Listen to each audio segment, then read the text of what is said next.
Hey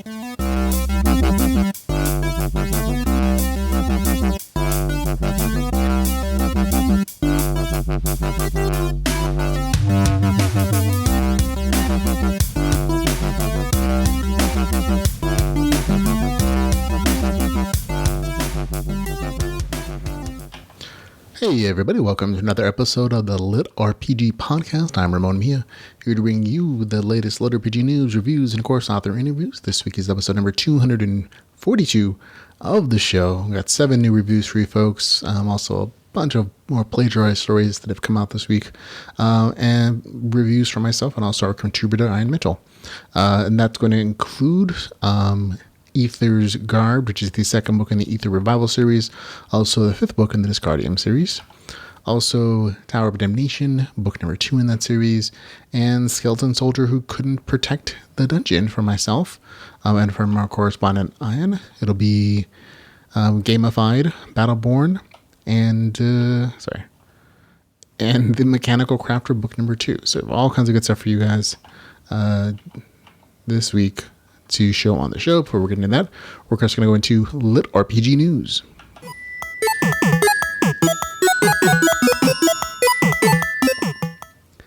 And in LitRPG news, we're going to begin with a quick LitRPG deal given straight from the mouth of Dave Wilmarth himself. He's nice enough to let us know about a couple of deals that will be going on in the month of September. One of his books, Battleborn, has been doing amazing. I think it's been 2 months since it came out, and it is still in the top 1,000 on Amazon in the US. And Dave is trying to promote this book in Australia by dropping the price to $1.49 Australian dollars. So if you're in Australia, definitely go check this out. It's a really great book. I give it a great 8 out of 10, I believe. Enjoyable. Dave also wants to know that Shadow's Sun Progression will be 99 cents in the US and Canada for all of September. So if you're in one of those countries, you can get a really great deal on that book in that series. So there you go. On to less pleasant news. We have some more plagiarized this week. We have 1, 2, 3, 4, 5, 6, 7, 8 plagiarized LitRPG stories. So I'm just going to read them off to you. And if you happen to see them or their cover art, don't purchase them. They're plagiarized. And that includes God of Harems is stolen from this online story, Lust King on Wuxio World. We'll have a link to the original stories in the show notes, of course.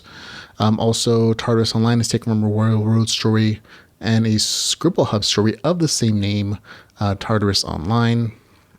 The Law of God is a copy and paste of a story of the same name called Law of God. Only the author of the Amazon version, the ripped off version, just changes the name from Arctic to Archon to Arctic. So the stolen version essentially did a Control F search in their copy version and replaced it with a slightly different name to try to get past whoever's checking these things, obviously. So, but we can link in the show notes for the original version of that story. Also, the story Dragon Blood Type is a stolen web novel of the story called Blood Type Dragon. I know, such original switching of name titles there. And this story also changes the main character's name from Elric to Leik. They literally just switched a couple letters in that of the main character's name. Also stolen is Nightmare Speedrun. It's originally called Iseki Speedrun, found on the Royal Road and Scribble Hub. Also, the Assassination System is a ripoff of the Assassin System is a ripoff of Assassination System, which appears to be a translated story on web novels. Also, Iseki Warfighter is found on Scribble Hub. It was written by Stoics and not Clayton Cook, by the same name title. And The Order is a ripoff of the Royal Road story of the same name, written by P.K. Dionysus and not Chris Swarth. So all kinds of stories for you guys to check out. Read the original ones on Royal Road or web novels or Scribble Hub. We have a link in the show notes for all those original titles, and don't purchase these ripped off versions. So there you go. On to stuff that is out now that is legitimate. And that includes Veil Online book number 1. Also out is Born Evolution. Also Z Locked In Over Online, book number 1, which is a complicated title. Doesn't really say anything. Also, there is the 4th book in the Silver and Fox and Western Hero series called Warrior's Oath. Tao Wong has dropped a new short story called Daily Jobs, Coffee, and Awfully Big Adventures, System Apocalypse Short Story, The System Apocalypse Short Stories, book 3. So there you go. Also, a book called Myriad Stars, Sage from MQ Caretech. And last but not least, The Weaponized from Victor Deford. So, you know these authors by name. They have plenty of books written, and so for you to enjoy. So there you go. And new LitRPG audiobooks, we have Rookstorm Online, book number 1 is out. Also, Glitch World is out as an audiobook, as is Dungeon Bound book number 1. Also, Bloodline Scourge World is out as an audiobook. And the Boneless Dungeon Rebirth is out as an audiobook for you to enjoy. The first book in the Aether Revival series called Aether's Blessing is out as an audiobook narrated by Andrea Parsnow. And also the Crafter's Darkness, the 4th book in the Dungeon Crafting series by Jonathan Brooks, is out as an audiobook.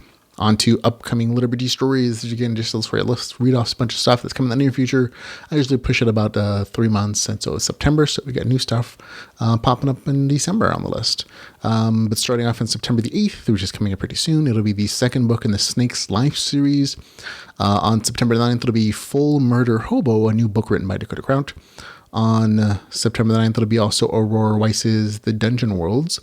On September 10th, it'll be Prime Verse, Trial by Magic, which I think is the 3rd book in that series. Also, it will be Define Divinity, book number 1, Fragment of Divinity. And September the 15th, it'll be Stolen Lives. On September the 16th, it'll be The Guild Core, book number 1. On September the 18th, it'll be Olympus Reborn, book number 3. On September 21st, it'll be Labyrinth to Tartarus.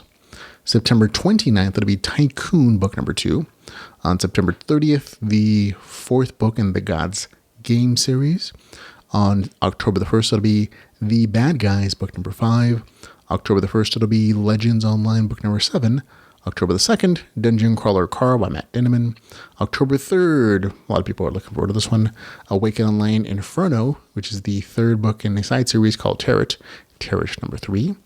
October the 6th, it'll be The Life in Exile, book number 3. October 7th, it'll be City of Goblins. October 26th, 4th book in the Underdog series. October 27th, 3rd book in the Eternal Online series. November the 10th, it'll be The First Peak of the Force. November 23rd, Quest for the Ember Relic. December the 1st, it'll be The Twilight Hatchling, the 2nd book in the Dream Stream Reality series. December the 3rd, it'll be The League of Losers, book number 2. On December the 10th, it'll be Project Stroller, book number 3. December the 16th, Interworld Network, book number 3. The 2nd book in the Small Unit Tactics series, volume 2, which we actually reviewed book number 1 last week. Book number 2 will be out on December 28th. And last but not least, just to catch the end of the year, James Osiris Baldwin's Spear of Destiny, the 5th book in the Alchemy Online Chronicles series. So there we go, all the stuff to the end of the year at this point for you to enjoy. On to new releases and reviews.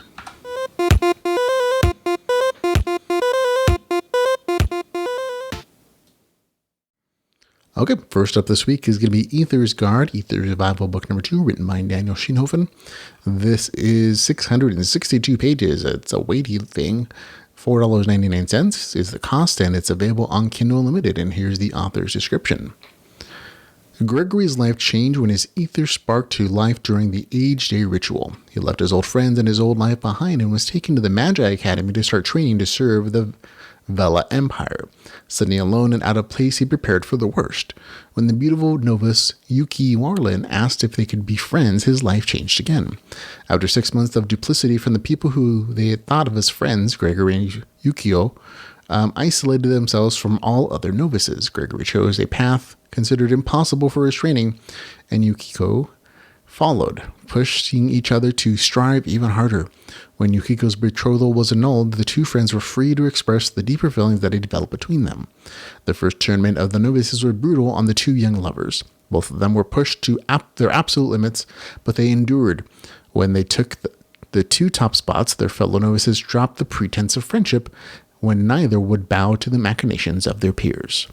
Now the rest of their first year stands before them. It's become clear that they should join a clan, but where can they find one that would treat them both fairly and equally? This book contains some adult themes.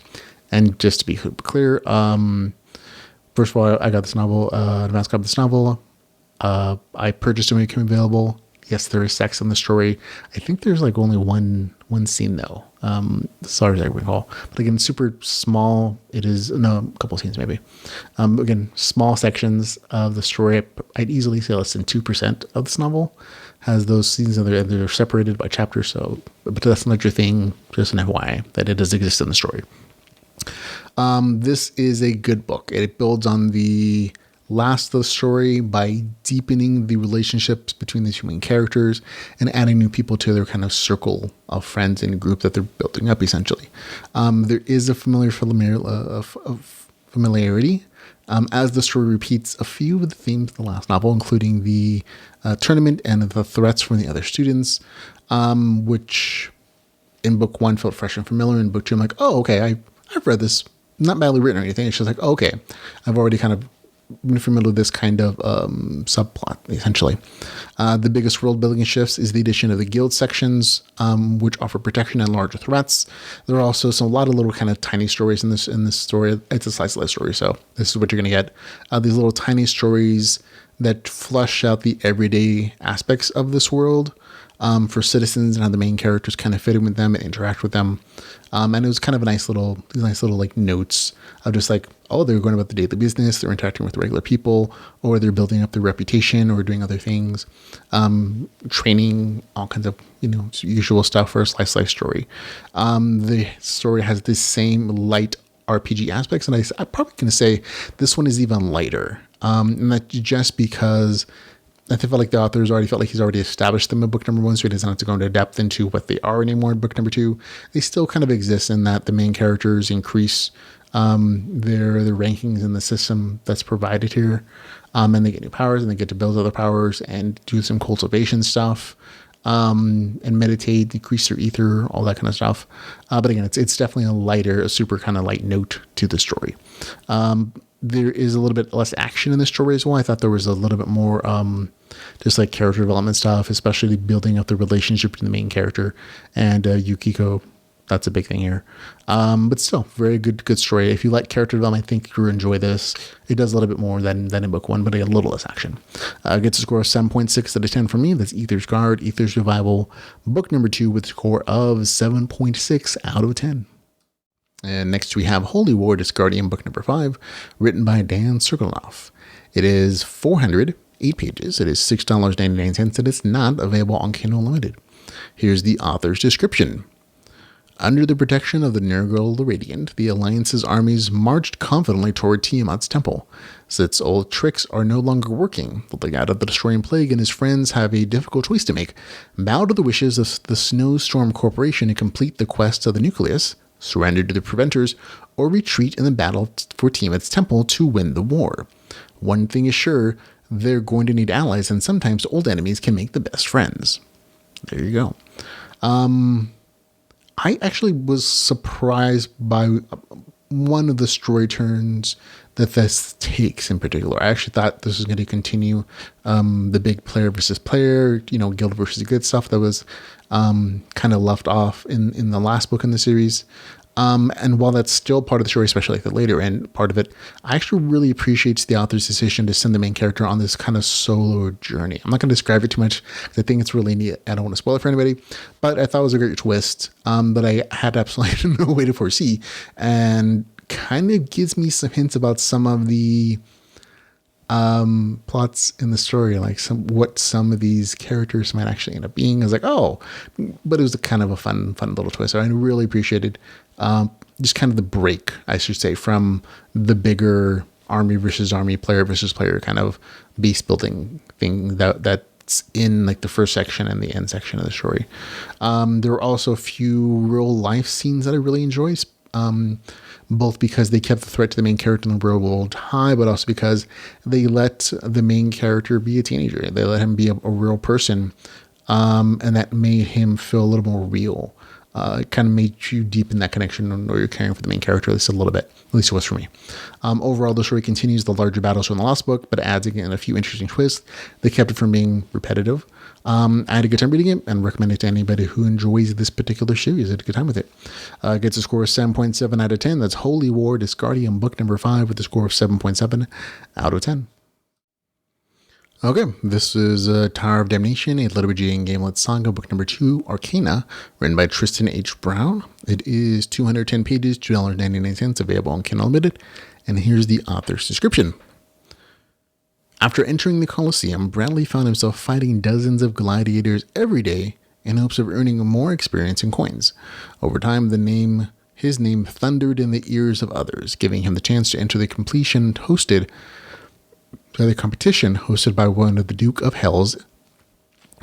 of Hell is Canther himself. Bradley, with Ralph supporting him, hopes to dominate the tournament and procure a specific item, a key. There we go. It's actually a short and not entirely, well, it's accurate, but it doesn't really describe the plotline of the story. And that's mostly because this is a very slice of life story. And this is a decent sequel. I definitely like book 1 in the series a little bit better. And that's mostly because book 2 seems to abandon any actual tower climbing in the book. It may return in the next book in the series, but there's literally none of that in this novel.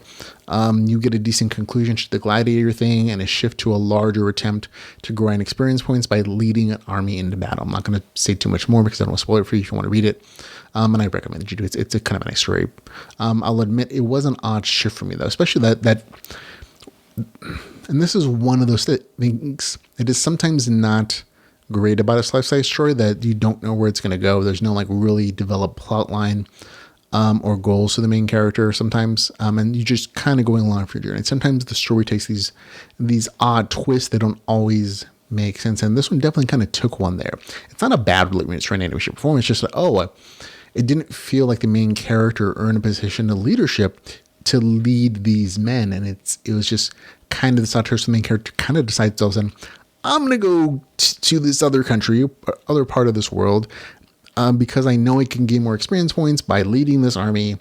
And I also want to meet this dude. I'm like, and none of that was hinted at before. It was mostly just like the big impetus of the end of book 1 was like, oh, he's going to do this gladiator thing to try to raise his level to get a particular thing, whatever.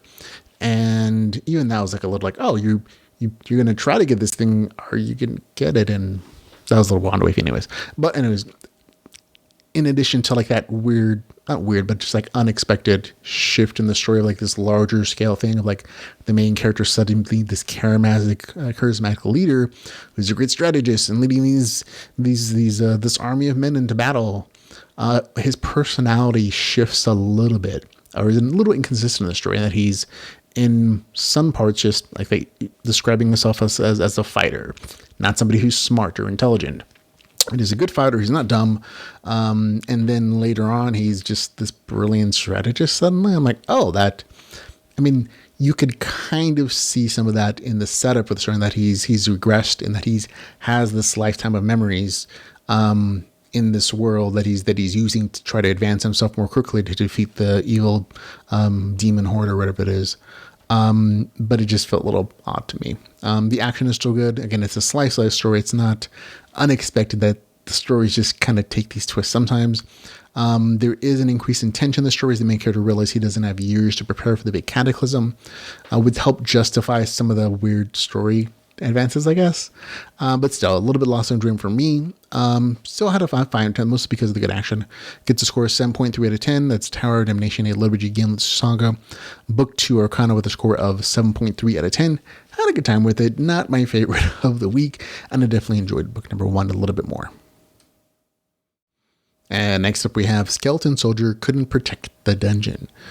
This is about 90 chapters currently, but it is an ongoing story. This is a web comic rather. There is a ebook version of it that's translated. Couldn't deal with it, so I'm sticking with definitely web comic on this. there's an officially licensed version of this story. You can look for it online and probably find it other places. But the link in the show notes goes to the officially licensed English translation version, which means like the first 3 or 4 chapters I think are all free. After that, you're going to hit a paywall, which you can pay coins on link. But again, you can also just do a search for this title and find it other places if you want to. The novel description says, his only purpose was to protect his master, and yet he was powerless to protect her. I'm just going to scroll through a little bit of the artwork before we get started, just to give you a glimpse at how nice it is, how clean it is. Because for me, reading a webcomic, half the fun is seeing like the really good artwork. And if the artwork's not good, it detracts. But in this case, it's really real nicely. It's colored, and it adds to the story. It gives you expressions. It gives you action. And sometimes sometimes the web novel versions aren't as descriptive, and so the web comics do a really good job of bringing them to life. It's kind of the same reason I like anime a lot of times.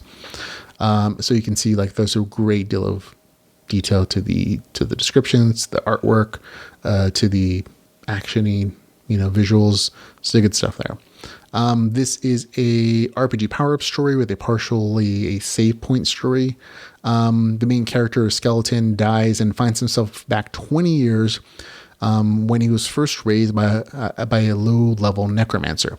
He also has an RPG interface. And inherited the stats, though not the levels, he earned before he dies. He not only gets the chance to protect someone he previously failed to save, but if he dies, he just gets to reset to that save point when he was raised again. This changes a little bit as the story advances. The main character gets reset to a different save point as his timeline splits a little bit. But he gets to increase levels, fight monsters, and cover plots and levels. This is a very slice story, but it's interesting. I really actually liked the slower pace. There's good world building between the fights and leveling, and there's kind of the slowly revealed plot between the different factions that exists in the world as the main character realizes that he has to navigate them and not just power level to save the people that he wants to, essentially. The repeating theme of him losing or dying and then learning from his mistakes or using the reset to take an entirely different path doesn't get old. And I was a little surprised that because when I started reading this, like, oh, he's just going to keep repeating like the anime I watch, and it's going to get a little tedious, but it doesn't, because it kind of gives an unlimited opportunity for storytelling, because then every time the main character resets, he could relive those events, and sometimes he does. But other times he just makes a different choice, and you get an entirely different story path within the same kind of timeline. And it was interesting to see how the different choices the main character makes affects the things that happen. Of course, every time he resets, he keeps those powers that he gets. He keeps those, he might not keep the levels necessarily, but he keeps the powers and the new abilities and skills he learns. So he's becoming, even when he resets, progressively more powerful. And there's tons of notifications here, tons of levels. So none of that's in question, that it's LitRPG. And it's kind of a fun, interesting way to see how the main character gets challenged repeatedly, even though he's leveling and he's becoming more and more OP. The storylines keep challenging with other even more powerful characters. So it was good action. Again, it is a slightly slower pace sometimes. There's not always like fights every single chapter. Sometimes there's 3 or 4 chapters where there's not, and he's just thinking or leveling or training, whatever the case is. So if you don't like a slower pace story, maybe this isn't for you. But again, there's lots of chapters here. It's not a short, not a recently thing. Over 90 chapters at this point. But again, good action when it does pop up. And again, some really interesting storytelling opportunities, which I appreciated as a reader. So for me, it gets a score 7.6 out of 10. That's a skeleton soldier couldn't protect the dungeon with a score of 7.6 out of 10. On to Ian's Picks of the Week. This is a segment of the show where Ian Mitchell, a longtime LitRPG community member who reads and reviews nearly as much as me, was nice enough to agree to send us some of his LitRPG reviews, and these are them for this week.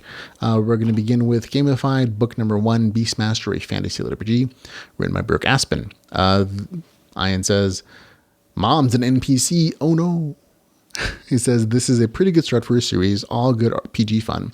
I very much appreciated when the first book in a series can stand by itself as a complete story, plus a hook at the end. It was nice to read something that wasn't so grim and dark. A bit scary, sure. I enjoyed reading Gamified all the way through. I had a high school movie vibe.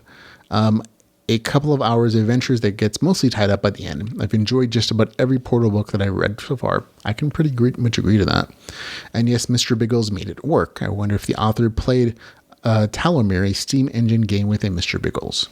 So there you go. He gives it a score of 8 out of 10 for Gamified, book number 1. And I absolutely agree. This is an enjoyable story. I give it probably a 7 something when I reviewed it. So it was enjoyable for me as well. The next book that I sent us a review for this week was Battleborn by Dave Wilmarth, which we've talked about previously. He says, I love the troll regeneration. I read this in 2 stages. I enjoy Dave Wilmarth's writing. Easy to read, good dialogue, interesting characters. Around the middle of the book, Max the Battleborn is getting ready to go both hunting orcs and make peace with them. He'd been battling hard with the dwarves, fighting the bad guys, the bad gray dwarves. After that, he's hanging out with the king and other high-ranked dwarves, and almost everyone was getting along great. The battles were pretty epic. I just wasn't in the mood for all this everything is going great stuff. It didn't fit with the dark funk of the time, with my dark funk at the time, rather. So I put it down, feeling better. Now I finished it today. The trip out of the orcs was pretty good adventuring. I can't slight the story because it didn't sync with my foul mood at the time, and everything's set up for the awesome battles in the next book. So maybe Max doesn't dwell on his dark side. There are a lot of cool elements in Battleborn, and I really do like dwarves, orcs, and goblins. Dave Wilmarth gets some decent witty banter in. Worth a read. Maybe Max will get a girlfriend next book. Gives it a score of 8.3 out of 10 for Battleborn. So there we go. And again, I give it, I think, an 8 out of 10. Good, straight story. Go check it out if you haven't. And the last review Ian sent us was the Mechanical Crafter book number 2, written by R.A. Mejia. That's me, and I have full disclosure. I didn't ask Ian to review this on any way, shape, or form. He reads whatever he wants to, just sends us some stuff. And so this is his review of the story. Metal Man makes a new pet. This was a fun read. I found having a mechanical man as a protagonist an odd choice, but it works. Okay. He says Repair has a quest, a goal, and a short time to finish, 33 days. A lot of cool LitRPG elements woven well. Crafting, combat, blacksmithing, mining. Repair and his goblin friend Grebo build a crew, befriend some other adventurers, and work on solving a mystery. Mechanical Crafter 2 was a pretty easy read, and it had goblins and explosions. I look forward to book number 3. So there you go. High praise. He gives it a score of 8 out of 10. So there you go. 3 reviews from our correspondent, Ian Mitchell. And that's the end of the segment for Ian's Picks of the Week. Okay, that's it for the show, ladies and gentlemen. Thank you very much for hanging out, watching with us. Remember, we have a bunch of links in the show notes to places you can hang out with LitRPG authors. You can find more recommendations for Facebook, Twitter, YouTube, Patreon. And of course, we have links for our own stuff for the LitRPG podcast on those locations as well. But of course, if you want to enjoy the podcast and support us in any way, shape, or form, and you want to find all the ways you can do so, you can check out us at litrpgpodcast.com/support. And again, thank you very much for hanging out with me today. I gush about the genre because I love it. And I enjoy reading about it every single week and helping people find more stories to enjoy. And I thank you very much for letting me geek out about something I love. And until we can hang out again, folks, remember to go read some LitRPG.